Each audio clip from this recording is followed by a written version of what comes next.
என் அன்பு தமிழ் நண்பர்களே, தெய்வீக குரல் மனித குரல் என்ற இந்த தலைப்பில் மீண்டும் உங்களை சந்திப்பதில் மனமகிழும் டாக்டர் எம் சந்திரசேகரன், ஸ்ரீ மீனாட்சி மருத்துவமனை, ஓமலூர். இப்பகுதியில் நாம் திருவள்ளுவர் எழுதிய குரல்களுக்கு உண்டான சிறுகதைகளை பார்த்து வருகிறோம். குரலின் கருத்துக்கள் கதை வடிவில் புரிதல் அதிகம் இருக்கும் என்பதற்கு இந்த முயற்சி.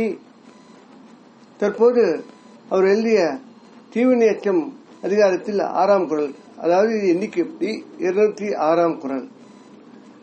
குரல் என்னவென்றால், தீ பாலதான் பிறர் கண் செய்யற்க, நோய்பால் தன்னை அடல் வேண்டாதான்.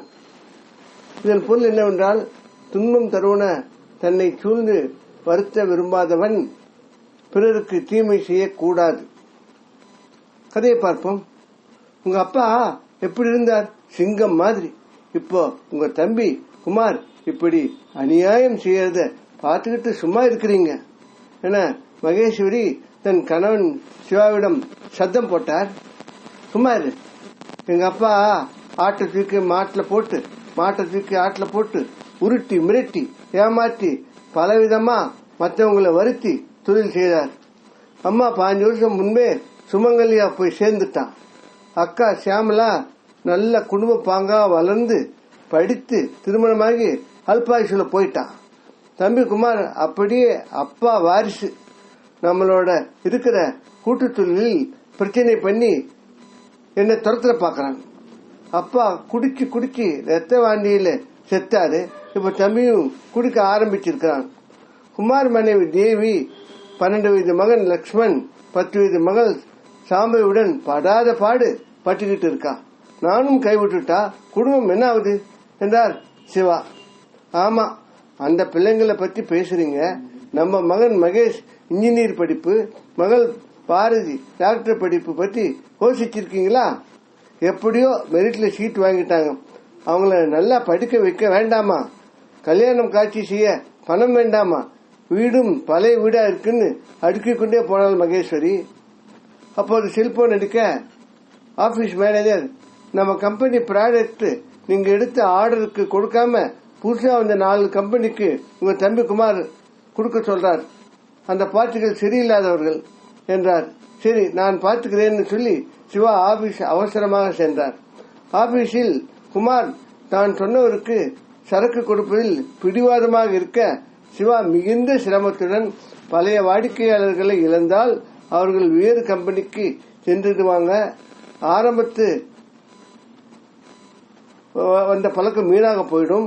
புது கம்பெனிகள் வியாபார அளவு தெரியாமல், மார்க்கெட்டிங் இல்லாமல் இருப்பதால் நம் பொருளுக்கு உண்டான மதிப்பும் பணமும் நிச்சயம் இல்லை என கூறி ஒரு புது கம்பெனிக்கு மட்டும் தர ஏற்பாடு செய்தார். அப்போது உணர்ச்சி வசப்பட்டு பேசிய குமார் மயக்கமடைய அவனை தன் நண்பர் மருத்துவர் தனியாசலத்திடம் அழைத்து சென்றார் சிவா. டாக்டர் குமாருக்கு சர்க்கரை வியாதியும் ஈரல் நோய் கோளாறும் உள்ளதா கூறி குடி, டென்ஷன் குறைக்க அறிவுறுத்தி அனுப்பினார்.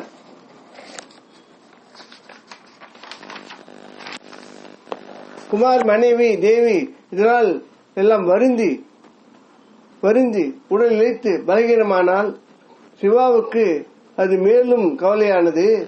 தேவியின் அண்ணன் கோவிந்தராஜ் தைரியம் சொல்ல அழைக்க, அவர் வருத்தத்துடன் குமார் சிவாவை தொழில் சொத்துக்கள் இவற்றை பிரித்து தர ஏற்பாடு செய்ய தன்னிடம் கூறியிருப்பதாக கூறினார். சிவா இதற்கு பதில் கூறாமல் திரும்பினார். அப்பாப்பட்ட கஷ்டம் பார்த்தும் இப்படி செய்தால் எப்படி? அப்பாவை போல் இவனும் செய்யறானே, இவன் வாழ்வு என்ன ஆகுது? நானும் விலகினால் தேவி குழந்தைகளுக்கு பாதிப்பு அதிகமாகுமே. தன் குடும்பம் கூட நினைக்க மாட்டேன் என்கிறானே என்று குமாரை நினைத்து சிவா வருந்தினார். கோவிந்தராஜ், ஆடிட்டர், வக்கீல் யாவரும் சிவா பக்கம் இருந்தால் குமார் நினைத்தது நடக்கவில்லை. சிவாவிடம் நேரடியாக குமார் சொத்து கம்பெனி சிவாவசம் செல்ல சதி நடப்பதாக கூற சிவா மனம் ஒடிந்தார். ஆனால் சிவா பயந்தது நடந்தே விட்டது. குமார் ரத்தவாந்தி, காமாலை என படுத்து கோமா நிலைக்கு சென்றார். 6 மாத மருத்துவ போராட்டம், அதிக செலவு, நடைப்பிடமாக சக்தி கெட்டு ஆரோக்கியம் கெட்டு வீடு வந்து சேர்ந்தார். அந்த 6 மாதம் சிவா குடும்பம் எந்த அளவுக்கு தனக்கு தன் குடும்பத்திற்கு உழைத்தது என அறிந்தார். மன உளைச்சலுடன் சிவா கம்பெனி நடத்தியது. கம்பெனி லாபகரமாக உள்ளது எல்லாம் அறிந்து குமார் மனம் திருந்தினார். சிவா வழக்கம் போல் உழைத்தார். மகேஸ்வரி குமார் பற்றி சொல்வது குறைந்தாலும் சிவா படும் அலைச்சல், மன உளைச்சல் ஆகியவற்றிற்கு புலம்ப ஆரம்பித்தார். சிவா எப்போதும் போல் இதனை கண்டு கொள்வதே இல்லை. தன் தம்பி மனம் திருந்தியதும் அதே சமயம் இனிமேல் தன் தம்பி குடும்பத்திற்கு ஒரு நல்ல காலம் என்றும் நினைவே அவருக்கு ஒரு மிகப்பெரிய பரிசாக மகிழ்வாக இருந்தது. இதைத்தான் தான் எதிர்பார்த்தோம். ஆனால் குமார் இந்த அளவு கஷ்டப்பட்டு திருந்தியது அவருக்கு மனதில் வேதனையானாலும் உயிர் பிழைத்தது அவருக்கு சந்தோஷமாக இருந்தது. அப்போதும் சரி தம்பி குடும்பத்தை நினைத்து வாழ்ந்தார், தன்னை பற்றி நினைக்காமல். இப்போதும் தம்பி குடும்பத்தை எண்ணி மகிழ்கிறார். இத்துடன் கதை முடிகிறது. அன்பு நண்பர்களே, நம் வாழ்வில் மற்றவர்களுக்கு உதவி செய்யும் சந்தர்ப்பங்கள் குறைவுதான். நிச்சயமாக பலரும் இக்காலத்தில் அம்மாதிரி உதவி செய்யும் சந்தர்ப்பங்களை சாமர்த்தியமாக நாகரிகமாக பல காரணங்கள் சொல்லி தவிர்த்து விடுகிறார்கள். அது இன்றைய வாழ்வில் சகஜமாக போய்விட்டது. நிறைய நியூக்ளியர் ஃபேமிலி வந்து விட்டதா அல்ல, அதாவது மனிதர்கள் அருமை, உறவுகள் அருமை நிறைய பேருக்கு தெரியாமல் கூட போய்விட்டது. ஆனால்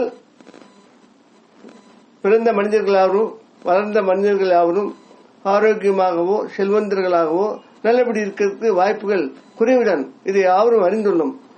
அப்படி இருந்தும் இந்த கூட்டு குடும்ப வாழ்க்கை இல்லாமல் நாம் பிரிந்தது வேறு ஒரு தன்னலத்திற்கு சுயநலத்திற்கு வழிகாட்டிகளாக அமைந்துவிட்டன. அந்த மாதிரி காலத்தில்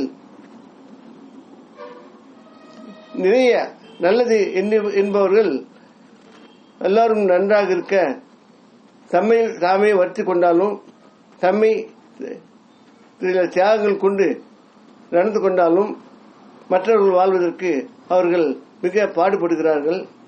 உண்மையில் இது தேவை, இது மனித வாழ்க்கை தேவை. ஏனால் எல்லாருடைய வாழ்வும் ஒரே மாதிரி இருப்பதில்லை. செல்வமும் ஏழ்மையும் பலவிதமாக இருக்கும். ஆரோக்கியமும் அதாவது மருத்துவ பிரச்சனைகளும் பலவிதமாக இருக்கும்.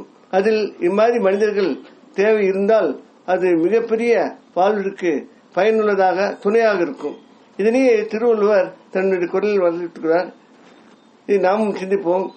வேறொருவர்களுடன் அந்த கதையுடன் பொருளுடன் கருத்துடன் மீண்டும் உங்களை சந்திக்க விரும்பும் டாக்டர் எம் சந்திரசேகரன், ஸ்ரீ மீனாட்சி மருத்துவமனை, வாமனூர். இக்கதையில் வரும் படங்களும் கருத்தும் கதையும் யாவும் கற்பனையானவை, எதையும் யாரையும் குறிப்பிடுவன் அல்ல. இக்கதையினை மற்றவருக்கு அனுப்பி இலக்கிய சேவை செய்திட கேட்டுக்கொள்கிறேன். இக்கதைக்கு உண்டான படங்கள் வலைதளத்தில் எடுக்கப்பட்டதற்கு அதை பதிவிட்டோருக்கு எங்களது மனமார்ந்த நன்றி. மனமகிழ் மனம் நிறை முருகனர்களால் தமிழ் மேலும் வந்து அவரும் நலம் பெற்று வாழ்ந்திட வேண்டி விடைபெறுகிறேன். வாழ்க தமிழ், வாழ்க திருவள்ளுவர், வாழ்க திருவள்ளுவர் எண்ணங்களும் செயல்களும். வணக்கம்.